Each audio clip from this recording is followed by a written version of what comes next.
and health is because of the universal health care law. It covers all Filipinos. So to put zero on the subsidy, I don't think that can even be vetoed. Budget has been described by others, by pundits, as one of the worst budgets, one of the most corrupt. What would you say would be your reaction when this came out? Ano mga napansin mo? Well, sa budget, I was so shocked because health and education is the number one mandate from the Constitution, and health is because of the universal health care law. It covers all Filipinos. So to put zero on the subsidy, I don't think that can even be vetoed. Tama yung reporter nyo, they should go back to the BICAM and settle those issues because if the allocation is zero, there is nothing to veto. So, a very transactional budget. It tells you there's so many funds that are being used for purposes other than what is required by law. So, from the NEP, it would show that on the second year, last year the NEP was set aside and there's a huge unprogrammed fund. Today, it's the same, but it's worse because of what they did with PhilHealth and DepEd as well as DPWH. Malou, a lot of pundits are also saying this is a, kumbaga, quote-unquote, it's an insult to the president, no? Because as a chief executive, siya talaga yung may alam nung cash flow natin, kung saan ba dapat ilagay yung pera. All the reports go to his office, and kumbaga parang naetsapuera yung spending plan na pinropose ni President Marcos. Another shocking thing for me was his reaction, which was not so mad. What did you make of that?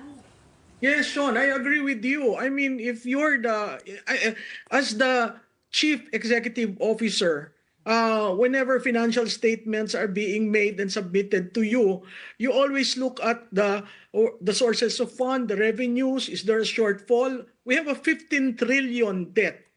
And the revenues are really very short. That's why they keep saying on the fiscal space that is needed. But here you see that there is a lot of leeway given to Congress, even to increase the. I don't know for what they increase the budget for the House and the Senate. And then there is that 340 billion insertion in DPWH. So this is not fiscal restraint, it's really greed because of the way the allocation have been made, setting aside the national expenditure program of the president and the SONA directives that were given. And what do you make of his reaction, which was actually just yesterday and today, nakapag-react siya, sabi niya, papalitan niya. First, sinabi niya na he will do something about DepEd, but not about PhilHealth. And then today, another ambush interview, he declared that he will not be signing on December 20, that he will meticulously go through the budget line by line, which kind of gives us the idea na gagamitin niya yung veto powers niya. What do you make of the president's reaction now, just this week? Well, I'm surprised at the reactions, no, because it's a pendulum swing from one end to the other. I take it to mean someone who has not digested the report given to him and how far. I mean, even if you just do a variance review from the NEP to the GAB, you will see really a reprioritization made. So I don't know if he's talking to his political leaders or the political leaders are telling the president, this is what we want and this is the priorities that we want to pursue. Somewhere along the way, that was discussed during the LEDAC. And interestingly, even the macroeconomic assumptions were not taken into consideration. So, hindi ko alam kung hindi niya binabasa yung mga report niya kasi yung utterances niya, ibang-iba based doon sa documents na nakita natin. Okay, well, Malu, part of the budget, of course, is the OVP funds. It was quite controversial also at one point. It was slashed by more than half, and now it's already at 733 million pesos. But if we also recall, may ilang senador din, di ba, who vowed to restore that budget of the OVP. What do you make of that? Well, again, that is the impact of the political persecution done on the vice president. If you look at the extra money that is being realigned or being placed in certain agencies, in certain branches, to cut the budget of the vice president was really a political act on the part of the majority in the Senate and in the House. There was an attempt, yes, you're correct, in the Senate to bring it back to the NEP status. But again, politics reared its ugly head and decided to cut it. Still, I think the vice president made clear whatever is given her, she will try to make use of it. And this is where you will see her willingness to bite the bullet. You cut so much on my budget, but I will still try to give what I have planned for the OVP. Let's just lay it down on the table. We know that you're a supporter of Vice President Sara Duterte. In fact, we can see you in green. Very, very clear to us. But I want to get your thoughts on AKAP. It is one of the more controversial provisions of the budget. In-insert lang yan sa BICAM. It is getting a huge amount. Tapos, inuohan na rin ng Senado nung nagkaroon sila ng 5 billion na allocation dito. But we do know it is not only AKAP that is a form of dole-out, but also AIX, which started during the time of President Duterte. Yes. Both, as they say, promote the culture of patronage politics, of ayuda, of dole-outs, especially on a year where it is an election year. I want to know your thoughts on both, and what does this say about, this whole budget? Well, AIX, there's actual rules and regulations on AIX. AIX came about because of COVID. It is a post-COVID safety net. Ayuda, on the other hand, is something that was created by the House of Representatives. In fact, the transcript will bear us out where the SWD were saying, we do not know anything about that. We do not know the rules and regulations about that. We will probably consult with the Speaker of the House. So this is the second year that Ayuda will show itself in the budget. And if you take a closer look at Ayuda, Gretchen, there is no specific sum that you allocate for Ayuda is supposed to be for those who were entrepreneurs who were affected, but they later on changed that into distributing Ayuda in malls. Distributing 5,000 to 8,000 to 10,000. And since it is government project, COMELEC allowed its distribution. Imagine the impact of the distribution of those billions of pesos pre-campaign. So it is not a wise use of money. You could have placed it in TESDA and come up with a short program for the retraining and retooling of entrepreneurs. Certainly, the safety net is now becoming more and more buying voters. And if you introduce the changing price protocol on how much ayuda you are giving, to whom and which area. Let me try to kind of divert the conversation for a bit. I'm not sure if you tuned in to the plenary session earlier where the Quadcom chairman made some privileged speeches. Well, it's unfortunate how politics is turning out in this country. The House of Representatives has been towing the line and really attacking the Dutertes, putting together Pogo, extrajudicial as well as the drugs, I think is a huge overextension for the simple fact that in Pogo, the president actually said remove the Pogo. He issued the executive order to regulate it and to make sure that they conform with the law.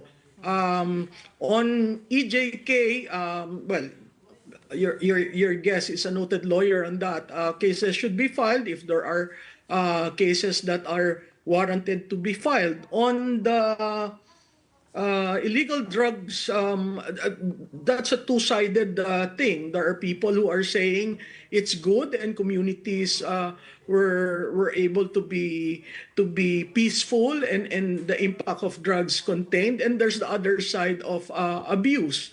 I guess the best way is to remove it from the political terrain and really file cases in court, because until we are in the House of Representatives, it will just be political persecution. Well, they've already made, Malou, sorry, they've already made recommendations just like at 6 p.m. tonight to file charges against former President Digong, against Senators Bato and Bongo, as well as former PNP chiefs Albayalde, De Bolsinas, Reina Garma, and Edelberto Leonardo et al. Kasama rin doon. Do you think gagalaw yung mga ahensya on filing these cases? And where do you think it's going to end up? I would like to wait for DOJ and the private prosecutors who will file the cases. Hearing that from a politician who has been doing 13 hearings and really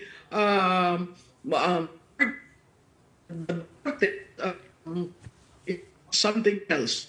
They're for move and file. I mean, our courts are working.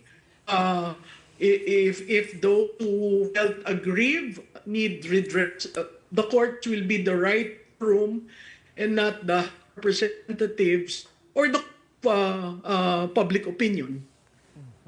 Okay, I guess it's time to move on to impeachment, unless Gretchen has. Speaking of being in the courts, so one thing that's not discussed in the courts but discussed in the chamber is impeachment. I wonder, have you spoken with the Vice President on that? And what is your fearless forecast for impeachment given the tight timelines that we have prior to the midterm elections? Just to directly reply, no, I have not talked with the Vice President on that. I have reviewed the two impeachment complaints.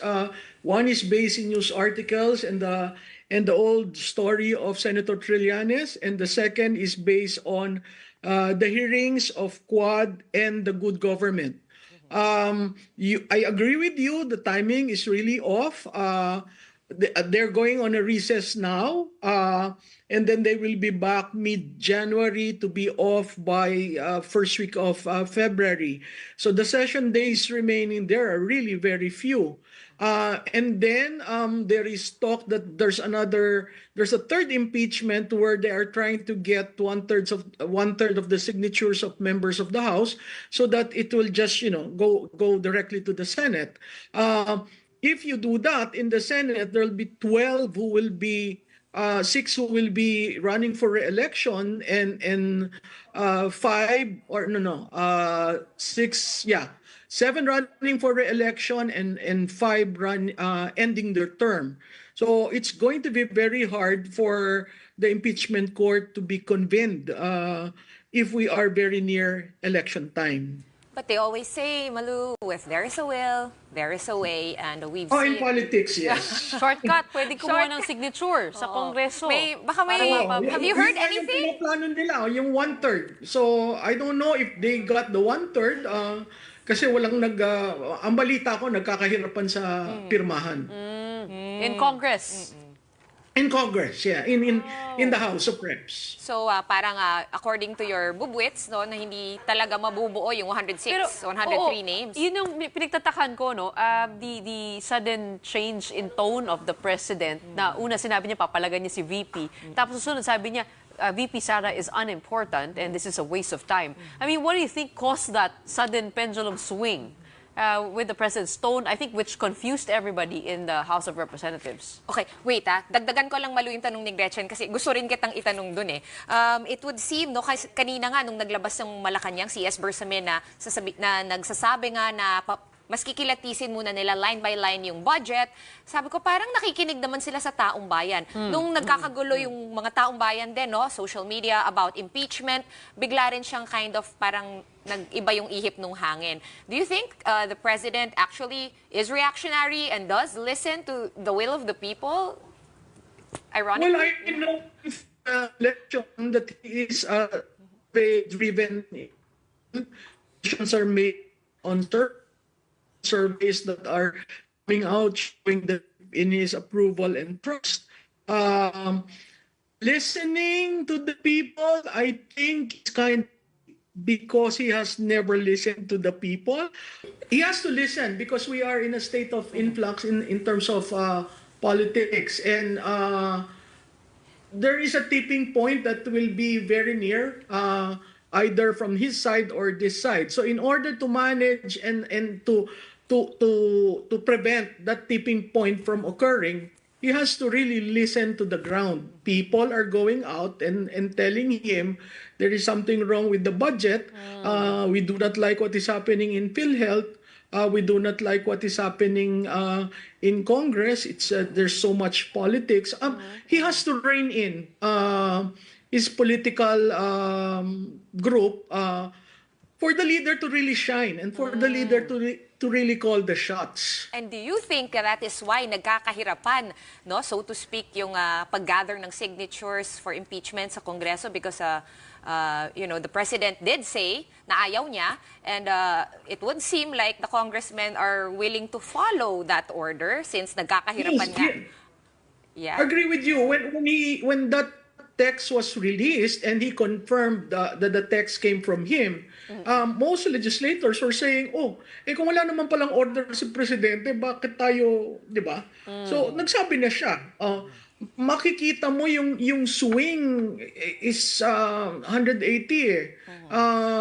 From one point to another point, which are not in sync with what leadership is all about. Wait, so he has Malou, to be forthright with people. So Malou, do you believe that the calls to impeach the vice president do not come from the president? Do you believe that? I think that is strategic movement by the president. They are testing the waters. He probably allowed someone to, pursue the impeachment as a logical occurrence coming from the dawn presser of the vice president. But with the reaction of the people, and the Iglesia ni Cristo, about to flex its muscle, I think realpolitik and pragmatism has been introduced into the frame. That is why the president is trying to see where he can gain leverage. At least there is that.